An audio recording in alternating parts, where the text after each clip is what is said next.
Every country on Earth is in debt. The United States now owes more than $38 trillion.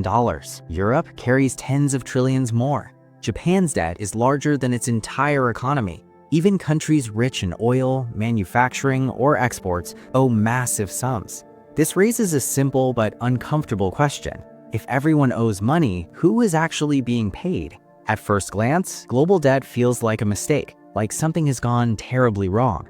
But the truth is more complicated. Debt is not a glitch in the modern system. It is the system. Wars, economic growth, financial crises, and even everyday stability all sit on top of an invisible structure built from borrowing and lending. And when you follow that structure carefully, you discover something strange. The world doesn't really owe money to a single country or group. It owes money to itself. But that doesn't mean the burden is shared equally. To understand how we reached a world with over $300 trillion of total debt, almost 3 times the size of the global economy, we need to go back to where national debt truly began. Not in stock markets, not in banks, but in war, the birth of national debt. In the late 1600s, England was fighting costly wars and running out of gold. The king needed money fast. Instead of raising taxes immediately, the government turned to wealthy merchants and lenders. Here was the deal. Lenders would give the government money up front. In return, the government promised to pay them interest, funded by future taxes. To manage this system, the Bank of England was created. This changed everything. For the first time, a government could spend money it did not yet have, and lenders received something powerful, a government-backed promise that could be traded. That promise became the government bond. France adopted the idea. The Netherlands improved it. The United States used it to fund its independence and expansion. Over time, debt stopped being a sign of weakness. It became a sign of credibility. A government that could borrow was a government that could rule. Empires once conquered land to seize gold. Modern states issued bonds to collect interest. The battlefield moved from land to balance sheets. Debt becomes global. Fast forward to today, debt is everywhere. The United States owes trillions, Japan owes trillions, Europe owes trillions, and global borrowing grows constantly. Every country borrows, every bank lends. Every citizen, through taxes, savings, pensions, or insurance, is part of this system.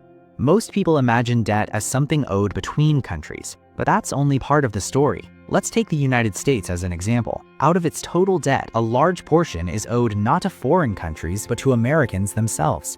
US banks, pension funds, insurance companies, mutual funds, and the Federal Reserve.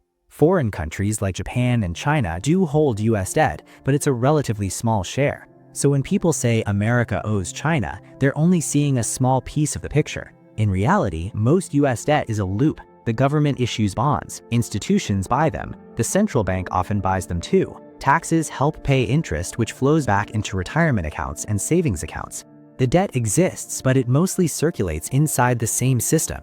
And this circular structure exists worldwide. Countries lend to each other. Institutions hold government bonds as safe assets. Developing nations park their savings in richer countries' debt. Everyone holds someone else's promise. The hidden power of markets. Behind governments sits an even more powerful force: financial markets, pension funds, hedge funds, sovereign wealth funds, central banks. Together, they control tens of trillions of dollars. They decide who can borrow cheaply and who must pay more to survive.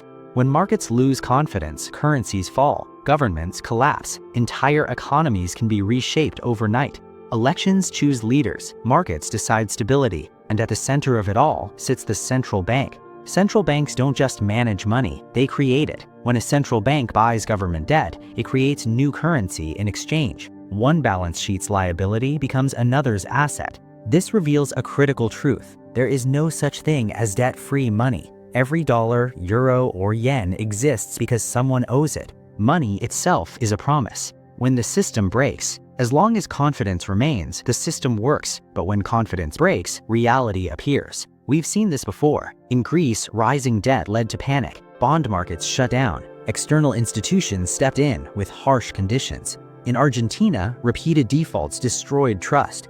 In Sri Lanka, shortages and unrest followed when foreign debt became unpayable. In these moments, the creditors suddenly become visible: international institutions, bondholders, markets. And yet, even after collapse, the system restarts. Old debt is restructured, new debt replaces it, because modern debt is not designed to be paid off, it's designed to be rolled forward. The real secret of sovereign debt. Governments do not plan to eliminate their debt, not now, not in the future. This isn't hidden, it's policy. When individuals borrow, they're expected to repay the loan. Governments work differently. They refinance. New bonds pay off old bonds. Interest becomes the cost of stability. As long as investors believe payments will continue, the system survives. Japan is the clearest example. Its debt exceeds 200% of its economy, yet borrowing costs remain low. Why? Because investors don't expect repayment, they expect continuity. Government bonds are not treated as risks, they are treated as the safest assets in the world. Banks depend on them, pensions rely on them, central banks use them as money itself. If major governments suddenly paid off all their debt, the global system would collapse, liquidity would vanish, deflation would spread, markets would freeze. So governments keep issuing debt, not recklessly, but consistently. Debt becomes the heartbeat of modern capitalism. Who really benefits? When people say we owe it to ourselves, that's only partly true. Interest payments don't flow evenly, they flow upward, from taxpayers to institutions, from workers to asset holders. Debt is not just a relationship between countries, it's a relationship between groups within society. Those who own financial assets benefit, those who depend on wages carry the burden. That's why rising debt and rising inequality often move together. Not because debt is evil, but because ownership matters.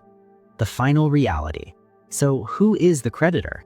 There is no single villain, not China, not banks, not governments. It's a system we all participate in. Debt has become money. Money has become trust. As long as trust holds, the system stretches forward. But trust is fragile, and when it breaks, debt stops being abstract. It becomes real, because at its core, debt is a promise, and no promise can be extended forever. If this changed how you see money and power, subscribe. History doesn't hide the truth. You just need to know where to look.